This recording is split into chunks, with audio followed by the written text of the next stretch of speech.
Hello everyone, welcome to economics preparation. आज जो मैं आप सभी से चर्चा यहाँ पे करने वाला हूँ, ये सबसे ज्यादा उपयोगी है मध्य प्रदेश में रहने वाले स्टूडेंट्स के लिए। साथ ही साथ अगर आप किसी अदर स्टेट से हैं, जैसे कि मध्य प्रदेश के आसपास के जो स्टेट हैं, अगर आप वहां से हैं तो आपके लिए भी ये खबर उतनी ही यूजफुल हो सकती है, उतनी ही जरूरी आपके लिए ये खबर हो सकती है। अभी आपके सामने ये एक आकृति दिखाई दे रही है। मध्य प्रदेश वाले तो इससे परिचित होंगे, अदर स्टेट वालों के लिए हो सकता है कि एक नया हो। इसका फुल फॉर्म होता है professional examination board. Madhya Pradesh में एक बोर्ड बनाया गया है जो कि टीचर्स की वैकेंसी को कंडक्ट कराता है, और लास्ट टाइम इन्होंने 2018 में वैकेंसी निकाली हुई थी। तो उसके बाद उसके एग्जाम हुए, रिजल्ट आए, आफ्टर सम टाइम उसमें ज्वाइनिंग वगैरह हुई, और आजकल जो वेटिंग में थे उनकी वेटिंग यहाँ पे क्लियर कराई जा रही है। तो ये हो गया मध्य प्रदेश का प्रोफेशनल एग्जामिनेशन बोर्ड। अब आज मैं आपसे क्या चर्चा करने वाला हूं? आज मैं यहाँ पे आपसे चर्चा करने वाला हूं कि अब एक नई वैकेंसी मध्य प्रदेश में आने वाली है। नई वैकेंसी मध्य प्रदेश में जो आएगी, जैसा कि आप मध्य प्रदेश वाले तो जानते ही होंगे, इसको बोला जाता है वर्ग एक की वैकेंसी, है ना। यहाँ पे वर्ग चलता है, वर्ग एक, वर्ग दो, वर्ग तीन। तो मेरा जो फोकस है वो वर्ग एक पे है, यानी जिसे आप फुल पीजीटी बोल सकते हो, जो प्रवक्ता होता है, जो लेक्चरर होता है। ठीक है। तो पिछले नियम तक यही चलता था कि मध्य प्रदेश में अदर स्टेट वाले भी अप्लाई कर पाते थे और करते थे, सेलेक्ट भी होते थे। उम्मीद है कि इस बार भी झारखंड या उत्तराखंड जैसा नियम यहाँ पे नहीं लगाया जाएगा और अदर स्टेट को फिर से मौका मिलेगा यहाँ पे लेक्चररशिप या फिर सहायक लेक्चररशिप में अप्लाई करने के लिए।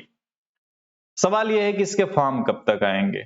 तो जैसा कि अभी चर्चा चल रही है कि इसके फॉर्म जो हैं वो 2022 के एंड तक आ जाएंगे, और जो एग्जाम कराने की बात चल रही है वो मार्च से अप्रैल ये सारी बातें चल रही हैं। कब क्या होगा इसको तो ना आप बता सकते हैं ना मैं बता सकता हूं। इवन मध्य प्रदेश में जो ऑफिसर वगैरह हैं, हो सकता है उनको भी पूरी तरीके से बात क्लियर पता ना हो। तो क्योंकि अब धीरे धीरे ये आहट सुनाई देने लगी है कि परीक्षा आपकी होएगी, नौकरी आपको मिल सकती है, तो मैंने कहा चलो इसको भी। अच्छा, मैंने क्यों कहा? क्योंकि आप में से कई लोगों ने इसकी डिमांड किया।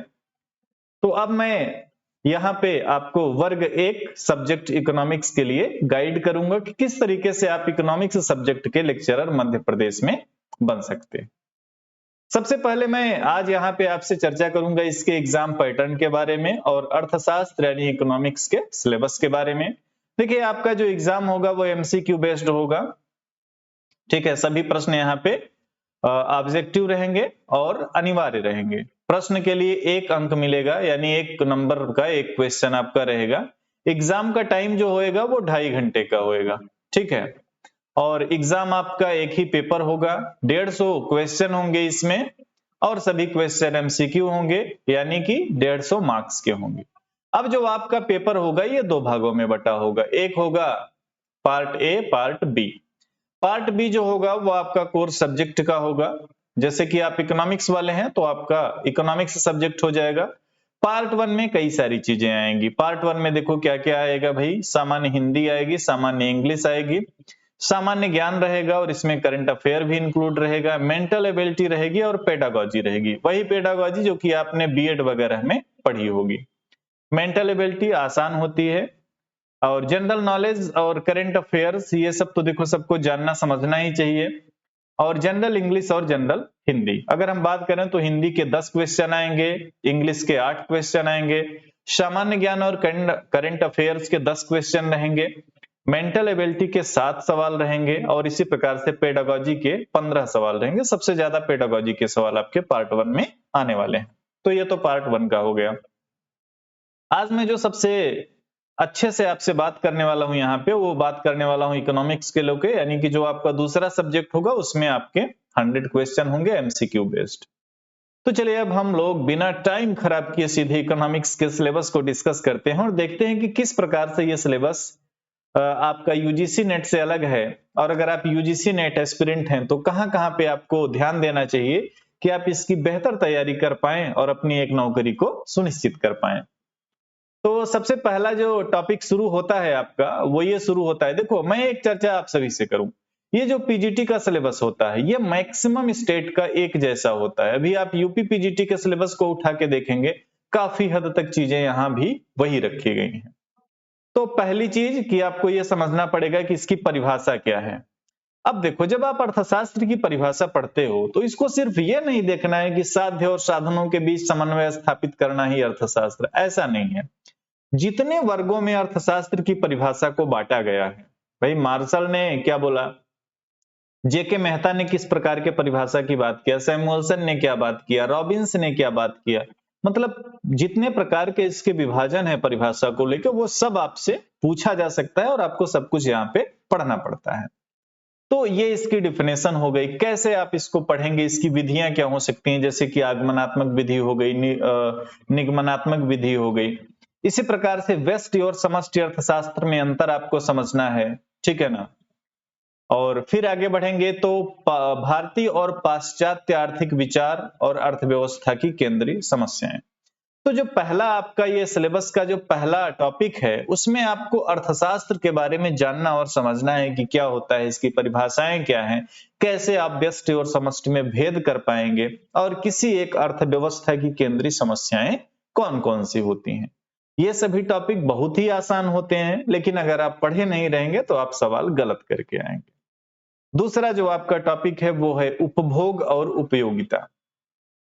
कुल मिला के आप इसको ऐसे समझें कि यह है कंज्यूमर बिहेवियर थ्योरी, ठीक है ना, उपभोक्ता व्यवहार वाली थ्योरी है। अब इसमें आपको समझना है कि उपभोग क्या होता है, उपयोगिता क्या होती है, उपयोगिता हॉस नियम क्या होता है, फिर उपभोक्ता संतुलन, उपभोक्ता की बचत, उत्पत्ति के नियम, पैमाने के प्रतिफल, पूंजी निर्माण और बचत। तो कुल मिला के पूरी कंज्यूमर बिहेवियर थ्योरी यहाँ पे आपको पढ़नी है। इंडिफरेंस करो भी आपको पढ़ना है, सैमुअल्सन की भी थ्योरी आपको पढ़नी है। तो ये आपका हो जाता है उपभोग और उपयोगिता। तीसरे टॉपिक की बात करेंगे, ये है डिमांड एंड सप्लाई। तो इसमें आपको मांग का नियम पूरा पढ़ना है और साथ ही साथ मांग की लोच के बारे में पढ़ना है, इसी के साथ पूर्ति की लोच के बारे में भी पढ़ना है, लागत कॉन्सेप्ट, आगम कॉन्सेप्ट, ये सब भी थोड़ा थोड़ा इसमें देखना है। फिर आप उत्पादन फलन में आएंगे तो इसमें पूरी चीजें आपको पढ़नी है, specially Cobb Douglas production function को। आगे बढ़ेंगे, पहुंच जाएंगे मार्केट में। तो मार्केट में अब यहाँ पे आपको देखो, मार्केट में ज्यादा यहाँ पे नहीं है चीजें, तो आपको ओलिगोपोली वगैरह तो नहीं पढ़नी है, आपको पूर्ण प्रतियोगिता पढ़ लेनी है। और आप और चाहो तो एकाधिकार को पढ़ लो, एकाधिकारिक प्रतियोगिता, क्योंकि ओलिगोपोली का कोई नाम ही नहीं है तो ये तो आपके सिलेबस में है ही नहीं। वितरण में आ जाओ आप, तो फिर वितरण के सिद्धांत जो है उनको आपको देखना है, लगान के सिद्धांत, मजदूरी, ब्याज, लाभ, मतलब पूरा जो फैक्टर प्राइसिंग होता है ना, लाभ, लगान, मजदूरी, ब्याज, इन सभी का जो अलग अलग थ्योरी है वो सारी चीजें आपको पढ़ना है। तो देखा जाए तो माइक्रो इकोनॉमिक्स में आपका ये 6 पॉइंट तक सिलेबस जो है वो रखा गया है, ठीक है ना। यहां तक आपका माइक्रो इकोनॉमिक्स है, यहां तक आपका क्या हो जाता है, माइक्रो इकोनॉमिक्स। माइक्रो इकोनॉमिक्स में देखेंगे तो सिलेबस काफी कम है, लेकिन कोई भी एग्जाम हो माइक्रो इकोनॉमिक्स से सबसे ज्यादा सवाल पूछे जाते हैं, इसलिए आपको माइक्रो इकोनॉमिक्स बेहतर तरीके से पढ़ना पड़ेगा ताकि आपकी परीक्षा में जो भी सवाल है उसको आप अच्छे से करके आए, सही करके आए। एक एक सवाल का बहुत महत्व बढ़ जाता है जब आपका ऐसा एग्जाम हो जिसमें कि आपको नौकरी मिलने वाली हो। आगे बढ़ेंगे, अगला जो टॉपिक है आपका मनी से रिलेटेड है। इसमें मुद्रा का अर्थ क्या है, कार्य, प्रकार, और फिर जो मुद्रा के परिमाण सिद्धांत होते हैं वो सारी चीजें पढ़नी है, ठीक है ना। उसके बाद किन्स का क्या दृष्टिकोण रहा है इस बारे में पढ़ना है, फिर मुद्रा स्फीति को पढ़ना है, मुद्रा विस्फीति को पढ़ना है और मंदी को पढ़ना है। तो यहाँ पे जो अच्छे अच्छे टॉपिक निकल के आ रहे हैं जहां से आपसे सवाल बनेंगे वो परिमाण सिद्धांत से बनेंगे, ठीक है ना, और साथ ही साथ इन्फ्लेशन से बनेंगे। तो ये आपका मनी का टॉपिक हो गया। आगे बात करेंगे अगर, तो अगला जो टॉपिक है ये है आर्थिक समृद्धि, विकास, नियोजन। इन सब से आप ये कह सकते हो कि ये टॉपिक आपका ग्रोथ इकोनॉमिक्स से रिलेटेड है। लेकिन अब आपको यहाँ पे देखो ग्रोथ के मॉडल वगैरह तो यहाँ पे नहीं दिखाई दे रहे हैं, तो यहाँ पे आपको ग्रोथ के मॉडल नहीं पढ़ने हैं। तो आप इसको ऐसे भी कह सकते हो कि ये इंडियन इकोनॉमी से रिलेटेड है। जैसे आपको यहाँ पे ये देखना होगा कि आर्थिक विकास क्या है, ठीक है ना, आर्थिक विकास क्या है। फिर आपको यह देखना होगा कि आर्थिक समृद्धि क्या है, आर्थिक समृद्धि क्या है, और इन दोनों में क्या अंतर है, यह बहुत जरूरी हो जाता है समझना। उसके बाद बात करेंगे तो फिर आपको आगे इसमें देखना है कि इसके मापक कौन कौन से हैं, कैसे आप इसको मापेंगे। ठीक है, फिर आगे इसमें देखना आपको कि आर्थिक विकास के सूचक क्या हैं, फिर भारत की आर्थिक समस्याएं, और फिर ये देखेंगे कि भारत में आर्थिक सुधार के कौन कौन से कार्यक्रम चले, और इसकी शुरुआत होती है जो 5 ईयर प्लान से होती है। ठीक है, तो पंचवर्षीय योजना आपको पढ़नी है, भले ही ये खत्म हो चुकी है, भले ही इसकी जगह नीति आयोग आ गया है, लेकिन आपको सभी पंचवर्षीय योजनाएं थोड़ा थोड़ा पढ़ना है कि किस पंचवर्षीय योजना में क्या नया हुआ, जहां से आपसे सवाल पूछ सकते हैं। उसके बाद थोड़ा सा इसमें इन्वायरमेंटल इकोनॉमिक्स को शामिल किया गया है, बहुत थोड़ा सा, तो इसमें भी बहुत ज्यादा आपको मेहनत नहीं करना पड़ेगा। असल में इन्वायरमेंटल इकोनॉमिक्स ना कह के आप इसे ऐसे कह सकते हो कि इन्वायरमेंट को यहाँ पे डाल दिया गया है। तो इतनी चीजें हैं आपके इस टॉपिक में। आगे बढ़ेंगे, इंडियन इकोनॉमी का जो यहाँ पे प्योर रखा गया है टॉपिक, इसमें देखो प्राकृतिक संसाधन, भूमि, जल, वन। ठीक है, उसके बाद जनसंख्या वाला पूरा, कि जनसंख्या के बारे में आपको जानना और समझना, इसके आकार, फिर स्त्री पुरुष से रिलेटेड जो माप वगैरह चलती हैं, सारे इस बुलेटिन को आपको देखना, ग्रामीण और शहरी जनसंख्या के बारे में जानना है, जनसंख्या वितरण के बारे में जानना है, सकल घरेलू उत्पाद के बारे में जानना है। फिर इसमें एग्रीकल्चर यूनिट है। अब देखो एग्रीकल्चर यूनिट जब आप पढ़ो, उसमें जितनी भी पॉलिसी वगैरह आई है, सारी चीजें आपको देखना है। थोड़ा सा इसमें एक टॉपिक एमपी का रखा गया है कि मध्य प्रदेश के बाजार प्रतिरूपों में क्या परिवर्तन, थोड़ा इसको देखना है। औद्योगिक नीति की बात करेंगे अगर, तो औद्योगिक नीति पूरा हमारे इंडिया में जो भी चली है उन सभी को पढ़ेंगे, और लास्ट में थोड़ा सा देख लेंगे कि मध्य प्रदेश में औद्योगिकरण की क्या स्थिति है। तो एक क्लास में ये हो जाएगा आपका मध्य प्रदेश में औद्योगिकरण वाला टॉपिक जो है। फिर अगला इसमें है इंफ्रास्ट्रक्चर, इंफ्रास्ट्रक्चर के बारे में पढ़ना है। उसके बाद व्यापार वगैरह के बारे में पढ़ना है, विदेशी निवेश के बारे में पढ़ना है। फिर एक टॉपिक है स्वतंत्रता के उपरांत भारतीय योजनाएं, इसके बारे में थोड़ा सा पढ़ना है। अब देखो गरीबी के बारे में पढ़ना है, बेरोजगारी के बारे में पढ़ना है, ये सारी चीजें इंडियन इकोनॉमी में। उसके बाद राष्ट्रीय आय लेखांकन को अलग से रखा गया है, यानी कि नेशनल इनकम की आपकी कम से कम 4-5 लेक्चर हो, तब जाके आप बहुत ही डिटेल में इसको समझ पाएंगे। ठीक है, मतलब 3 to 4 आवर अगर आप नेशनल इनकम को पढ़ लेंगे तो आसानी से आप राष्ट्रीय आय में जो भी आपसे पूछेगा उसको आप कर पाएंगे। अगला जो टॉपिक है आपका वो है पब्लिक फाइनेंस का, यानी कि लोक वित्त का। अब इसका अर्थ क्या होता है, इसकी प्रकृति क्या है, क्षेत्र क्या है, फिर सार्वजनिक और निजी वित्त क्या है, अधिकतम सामाजिक लाभ का सिद्धांत हो गया, आगम के स्रोत, कर हो गया, ऋण हो गया, अनुदान, सहायता, करारोपण के जितने सिद्धांत हैं वो सारी चीजें आपको पढ़नी है, सार्वजनिक व्यय के सिद्धांत आपको पढ़ने हैं, सार्वजनिक ऋण के सिद्धांत आपको पढ़ने हैं, और इसकी शोधन विधियों के बारे में पढ़ना है, केंद्र और राज्य सरकार के आय के स्रोत के बारे में पढ़ना, बजट की अवधारणा, और यहीं पे आपको वित्त आयोग भी पढ़ना है। ठीक है ना, तो आप देखोगे तो पब्लिक फाइनेंस में तो मैक्सिमम वो सारी चीजें पढ़नी है, मैक्सिमम चीजें पढ़नी है जो कि आप जो है यूजीसी वगैरह में पढ़ते हो। पब्लिक फाइनेंस में लगभग सब कुछ। बैंकिंग का एक बार फिर से अलग से दिया गया है, जैसे आप इसमें देखो आरबीआई और व्यापारिक बैंक हो गया, फिर साख नियंत्रण कैसे होगा, इसकी दोनों विधियों की बात की गई है, मौद्रिक नीति के उद्देश्य की बात की गई है, साख निर्माण, इसकी विधियां, बैंक में फिर क्या सुधार वगैरह हुए हैं, सस्ती मुद्रा नीति क्या होती है, तो ये चीजें आपको बैंकिंग में पढ़नी है। तो ये बैंकिंग हो गया। ठीक है, आगे बढ़ेंगे, ट्रेड में आएंगे तो सबसे पहले तो आपकी इसकी अवधारणा को समझना होगा कि क्या इसकी अवधारणाएं हैं।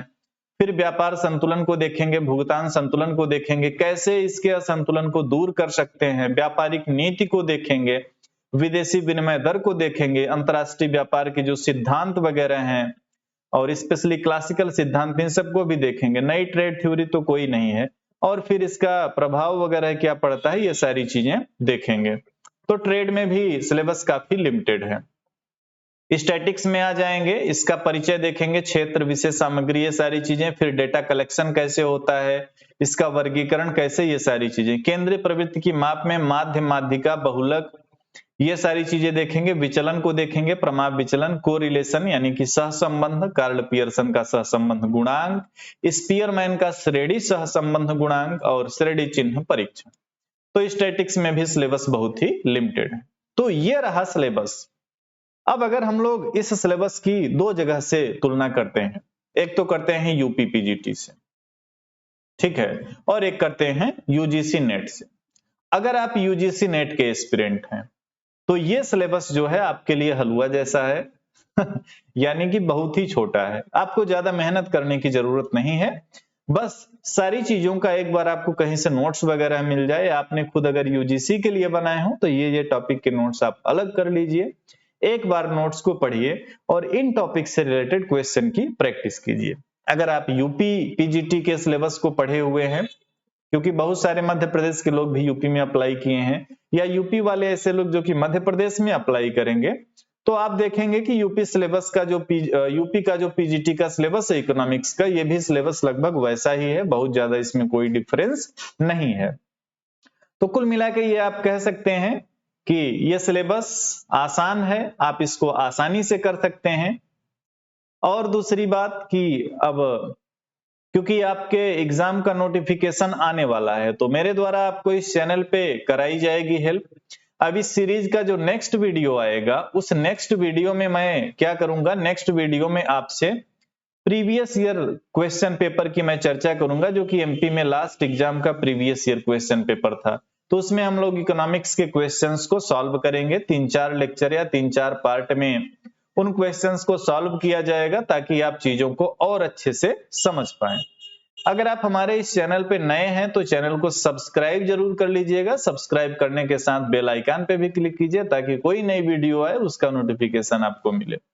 अगर आप इकोनॉमिक्स के स्टूडेंट हैं तो गूगल प्ले स्टोर से हमारे इकोनॉमिक्स प्रिपरेशन के मोबाइल एप्लीकेशन को भी इंस्टॉल कर सकते हैं। यहाँ पे विभिन्न कोर्सेज उपलब्ध हैं, पीजीटी का हो गया, यूजीसी नेट का हो गया, और आपका वर्ग 1 का भी कोर्स जो है जल्दी ही आ जाएगा। दूसरी चीज, अच्छा चलिए इसी में मैं आपसे चर्चा कर देता हूं कि आपके वर्ग 1 के लिए मैं एक व्हाट्सएप ग्रुप बनाऊंगा। तो अगर आपको व्हाट्सएप ग्रुप जुड़ना है तो 7905709366 इस नंबर पे आप मुझे व्हाट्सएप कर देंगे तो आपको व्हाट्सएप ग्रुप में ऐड किया जाएगा, जो कि स्पेशली सिर्फ उन लोगों के लिए होगा जो कि एमपी में वर्ग 1 में अप्लाई करेंगे। किसी भी प्रकार की क्वेरी हो आपके इस सिलेबस के अकॉर्डिंग, कुछ भी आपको पूछना हो, आप इस नंबर पे मुझे व्हाट्सएप करके पूछ सकते हैं। तो ये रहा आपका मध्य प्रदेश में वर्ग 1 का सिलेबस। अब हम लोग धीरे धीरे इस पे काम करना शुरू करेंगे, आपको फ्री वीडियोस भी मिलेंगे, आपको कंप्लीट कोर्स भी मिलेगा। कंप्लीट कोर्स जो मिलेगा वो मोबाइल एप्लीकेशन में मिलेगा, इसके लिए आप गूगल प्ले स्टोर से मोबाइल ऐप को इंस्टॉल कर सकते हैं। ठीक है, तो आज के इस क्लास में इतनी ही बातें। मिलेंगे हम लोग नेक्स्ट वीडियो में एमपी वर्ग 1 इकोनॉमिक्स के प्रीवियस ईयर क्वेश्चन पेपर के सॉल्यूशन के साथ। हाँ, वीडियो को लाइक जरूर कीजिएगा, शेयर जरूर कीजिएगा अपने दोस्तों तक जो कि इकोनॉमिक्स सब्जेक्ट वाले हैं। तो थैंक यू एवरीवन।